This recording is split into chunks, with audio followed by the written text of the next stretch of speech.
Он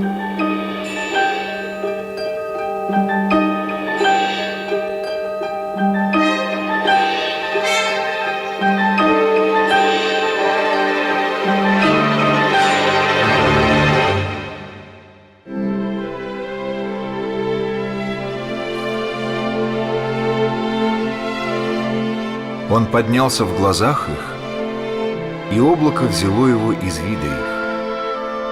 И когда они смотрели на небо во время восхождения его, вдруг предстали им два мужа в белой одежде и сказали: «Мужи галилейские, что вы стоите и смотрите на небо?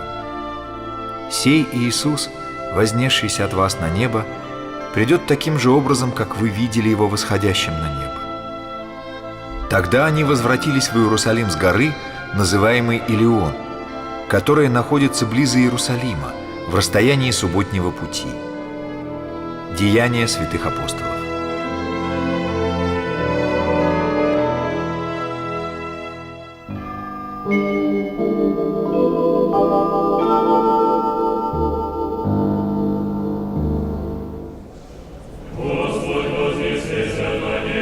На 40-й день по Пасхе православная церковь празднует Вознесение Господне.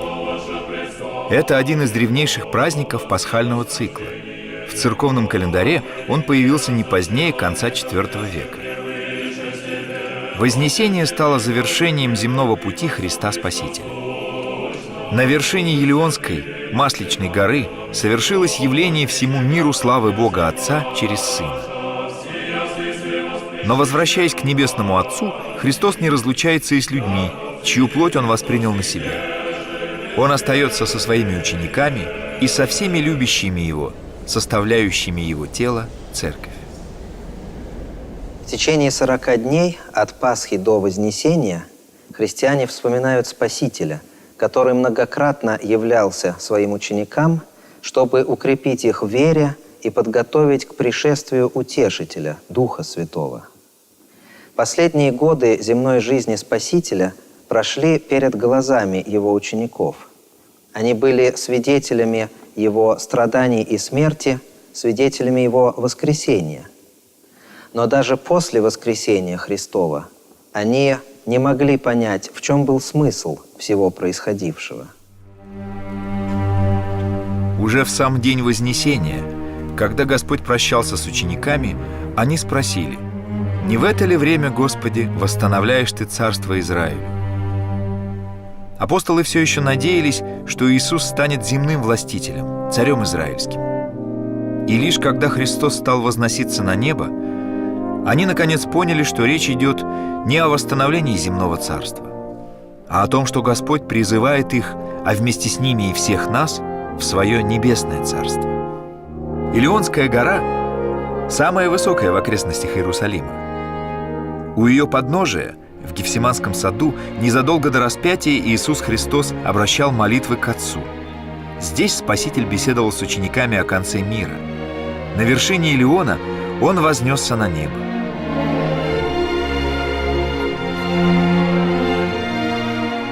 Храм Вознесения, или Имвамон, христиане построили на Илионской горе в IV веке. В 614 году он был разрушен персами. Но если судить по дошедшим до нас описаниям, Имвамон послужил архитектурным образцом для знаменитого купола скалы, возведенного мусульманами на Храмовой горе. Поэтому можно получить представление о разрушенном храме Вознесения. Нужно лишь представить себе купол скалы как раз без золотого купола, ведь Имвамон не был покрыт сводами, чтобы молящиеся могли смотреть прямо на небо, в которое вознесся Господь.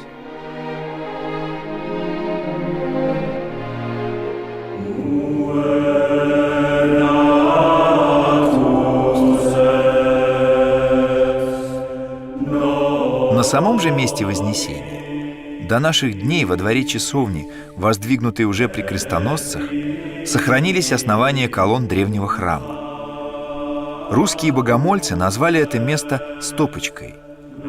Дело в том, что в полу часовни Вознесения находится камень с отпечатком левой стопы. Считается, что этот след был оставлен в момент Вознесения Иисусом Христом. По многовековой традиции у стопочки в канун праздника служат вечерню и повечерие с крестным ходом к Малой Галилее, к монастырю 12 апостолов, месту первого явления воскресшего Христа ученикам.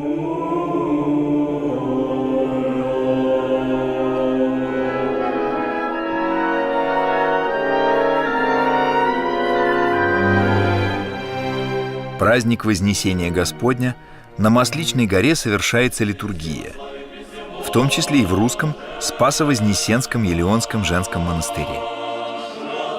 В 1870 году начальник русской духовной миссии архимандрит Антонин Капустин приобрел на южной вершине Елеона участок земли, расположенный неподалеку от места Вознесения Христова. В ходе раскопок, проведенных под руководством отца Антонина, были обнаружены фрагменты византийской мозаики, обозначающие место обретения главы Иоанна Крестителя.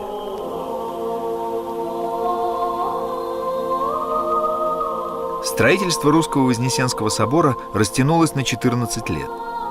Причиной тому стала война с Турцией. Осветили храм только в 1885 году. Рядом возведена башня-колокольня. Специально для нее из России доставили большой колокол весом в 308 пудов, около 5 тонн. Из порта в Яффе его переносили в течение 7 дней. Башня русской Елеонской обители стоит выше всех зданий в Иерусалиме. Ее называют русской свечой. В ясный день колокольня видна даже из Иордании. Событие, которое легло в основу праздника, апостол Лука описал в Евангелии и подробнее в Деяниях святых апостолов. На 40-й день по воскресении Господь, выйдя с учениками из города и дойдя до Вифании, повелел им не отлучаться из Иерусалима, доколе не облекутся они силою свыше, и ждать обещанного от Отца. Спаситель сказал ученикам: «Вы примете силу, когда сойдет на вас Дух Святой, и будете мне свидетелями в Иерусалиме, и во всей Иудее и Самарии, и даже до края земли». Сказав сие, он поднялся в глазах их, и облако взяло его из вида их. Спаситель повелел своим ученикам ожидать утешителя. Без помощи Духа Святого они не могли понять то, что видели и слышали, то, что произошло на их глазах. Только после того, как утешитель, Дух Святой, сошел на них в день Пятидесятницы, они из простых галилейских рыбаков превратились в дерзновенных апостолов. Они поняли, что задача их отныне состоит в том, чтобы идти и проповедовать всем народам, крестя их во имя Отца и Сына и Святого Духа, чтобы открывать людям тот путь, который открыл им Господь Иисус Христос. Этим путем пошли они сами. Этот путь они открыли миллионам людей вплоть до наших дней.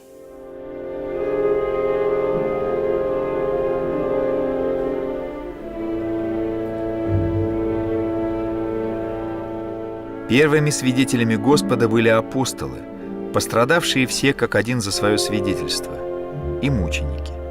Слово «мученик» по-гречески и по-латыни так и звучит – «свидетель». Первомученик, апостол Стефан, как пишет евангелист Лука, будучи исполнен Духа Святого, воззрев на небо, увидел славу Божию и Иисуса, стоящего справа от Бога, и сказал: «Вот я вижу небеса отверстые, и Сына Человеческого, стоящего одесную Бога». Стефан наяву увидел то, что снилось великому пророку Даниилу за 6 веков до Вознесения Христова. «Видел я в ночных видениях, вот с облаками небесными шел как бы Сын Человеческий. Дошел до ветхого днями и подведен был к Нему. И Ему дана власть, слава и царство, чтоб все народы, племена и языки служили Ему. Владычество Его, владычество вечное, которое не придет, и царство Его не разрушится». Книга пророка Даниила. Когда тяжкие времена гонений на христиан прошли, в церкви началась эпоха добровольного мученичества. Подвижники переселялись в пустыни, лишая себя всех видимых благ мира, чтобы свидетельствовать миру о благе вечном.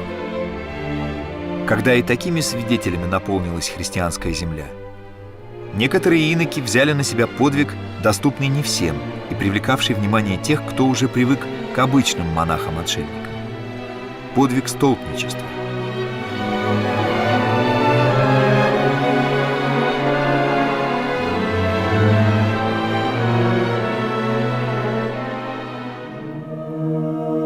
В 1944 году исследовательская группа, возглавляемая опытным альпинистом, знаменитым Александром Джапаридзе, поднялась на скалу, которая находится у емеретинского местечка Кацхи в Западной Грузии.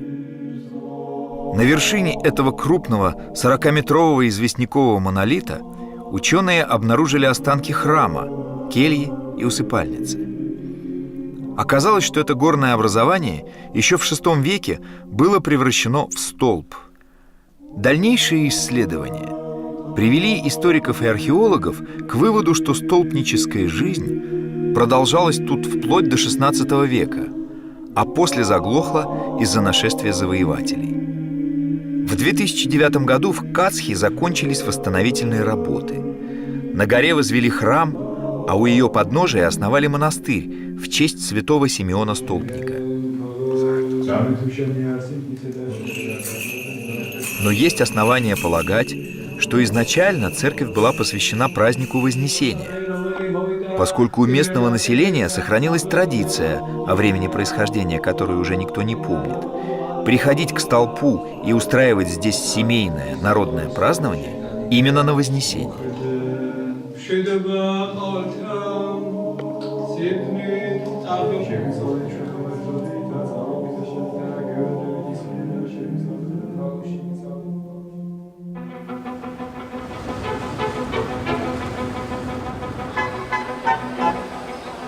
Интересно, что и на Западе, где Вознесение отмечается как самостоятельный праздник также с IV века, церковные торжества часто продолжаются народными.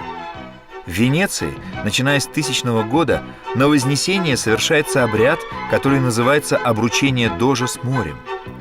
После торжественной мессы патриарх освящает воду, прося Господа благословить морские предприятия, от которых и по сей день в жизни венецианцев зависит очень многое. «Боже, даруй нам и всем тем, кто поплывет вслед за нами, спокойное море». Праздник был установлен в честь успешного похода дожа Пьетро II Арсиола в Далмацию, в которую он отправился 9 мая, в день Вознесения.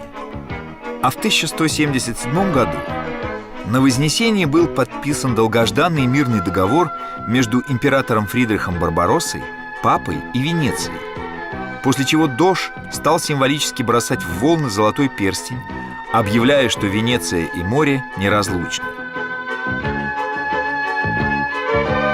Дож Венеции свободной, средь лазоревых зыбей, как жених парфирородный, достославно, всенародно обручался ежегодно с Адриатикой своей. Федор Тютчев.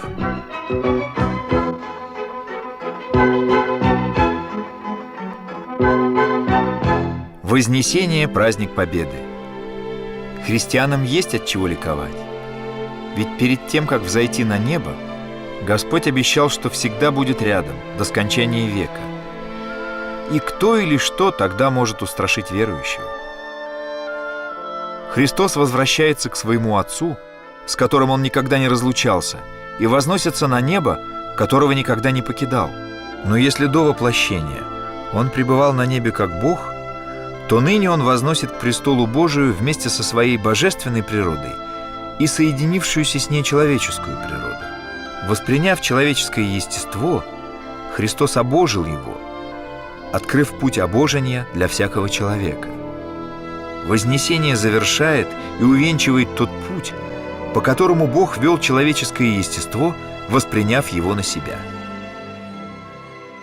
Зайдя на небо и воссев одесную Бога Отца, Христос вернулся туда, откуда пришел. Но Он не оставил эту землю. Он остался здесь, в церкви, которую основал, в таинстве Евхаристии, которое после Его смерти и воскресения ученики еженедельно совершали в память о Нем.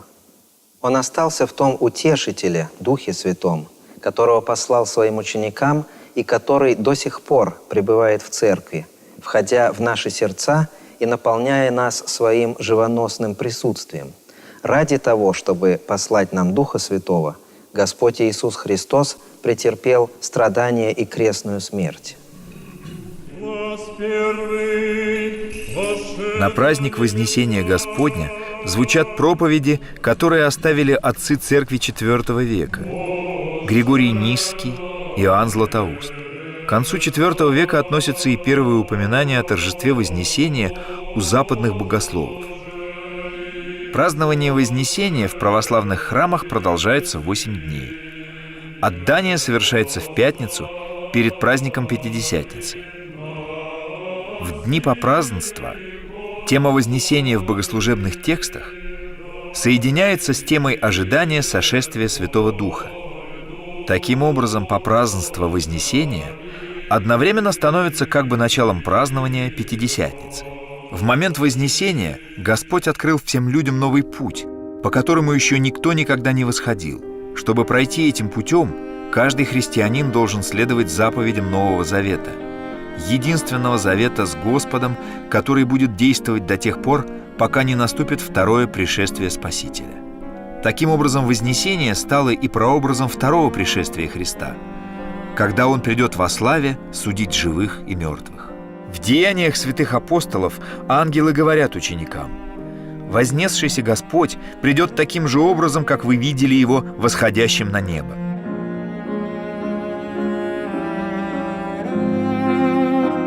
Апостол Павел пишет: «Сам Господь при возвещении, при гласе архангела и трубе Божией сойдет с неба, и мертвые во Христе воскреснут прежде. Потом мы, оставшиеся в живых, вместе с ними восхищены будем на облаках в сретении Господу на воздухе, и так всегда с Господом будем».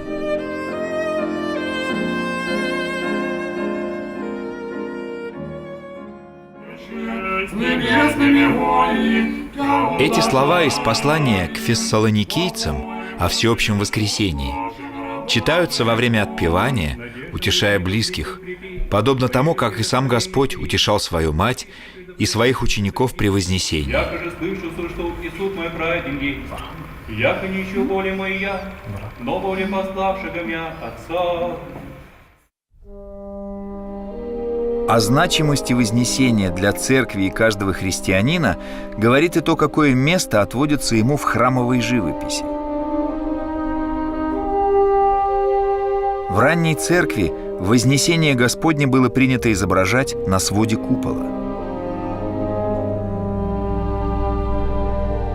Хорошо сохранились фрески Преображенского собора Мирошского монастыря. Они были выполнены в XII столетии неизвестными мастерами из Греции. Уникальные домонгольские памятники уцелели во многом благодаря тому, что в XVII веке они были забелены и обнаружены только 2 столетия спустя. Роспись собора раскрывает догмат о воплощении Бога и соединении во Христе божественной и человеческой природ. Кульминацией этого повествования становится Вознесение. Иисус Христос, вознесшийся на небо, восседает на радуге. Спасителя окружают ангелы, свидетели Его будущего пребывания одесную Бога Отца.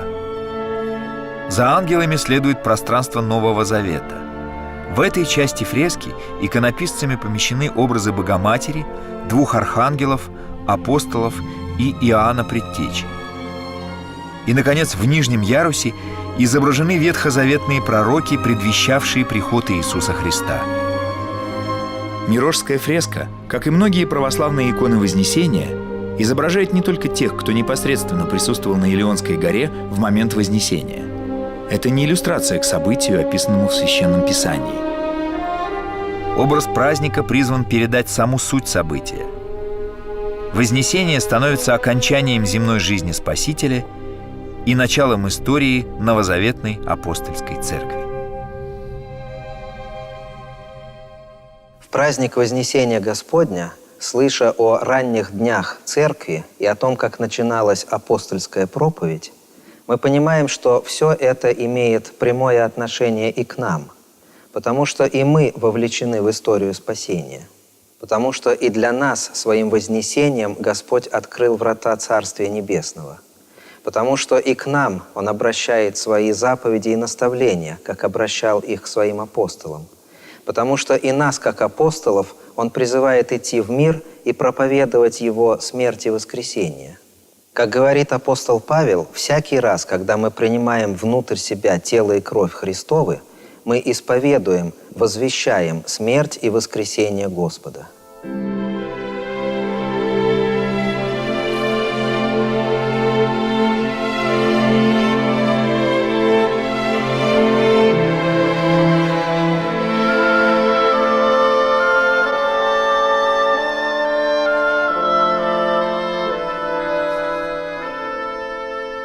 Вознесенская женская обитель в Кремле. Несколько столетий ее храмы служили усыпальницей для женщин царской фамилии. В 1929 году монастырь был полностью разрушен. Были взорваны все храмы и постройки, включая Вознесенский собор и Андреевскую церковь, единственное творение Карла Росси в Москве.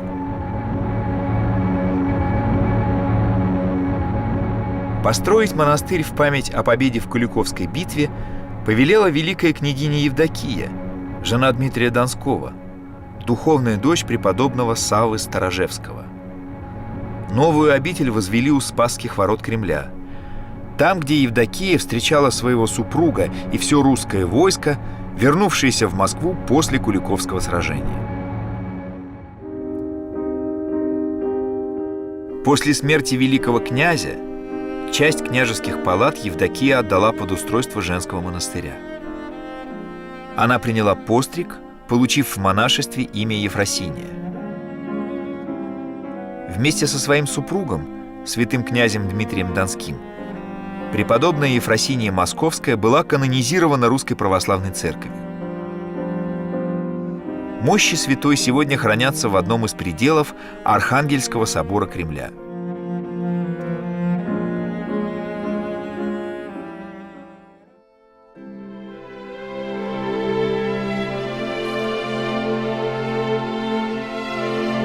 До наших дней уцелела церковь Вознесения Господня в Коломенском. Это самый первый шатровый храм на Руси, признанный шедевр мировой архитектуры. Его строительство положило начало расцвету шатрового храмового стиля.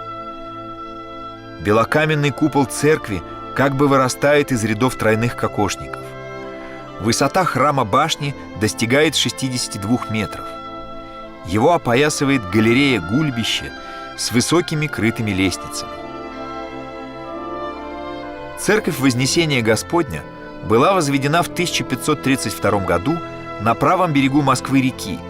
Тогда здесь, в селе Коломенское, находилась царская усадьба. Средства на строительство выделил великий князь Московский Василий III.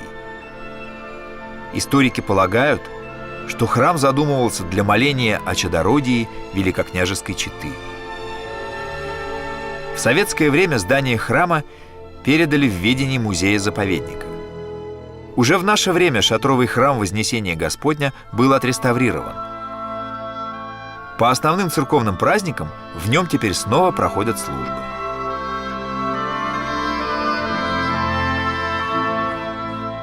Мы приходим в храм для того, чтобы духовно укрепиться, для того, чтобы ощутить, что Господь пребывает с нами, среди нас и внутри нас. Но мы приходим в храм еще и для того, чтобы получить силы на наше земное служение. Мы приходим в храм для того, чтобы Дух Святой озарил своим светом наши чувства, наше сердце, наш разум, чтобы Он сделал нас апостолами, подобно тому, как Он сделал апостолами простых галилейских рыбаков. Празднуя Вознесение Господне, будем помнить о том, что Господь даровал нам Духа Утешителя для того, чтобы, укрепленные Святым Духом, озаренные присутствием Христа, мы шли и проповедовали Отца и Сына и Святого Духа, как Он заповедал это апостолам и всем нам.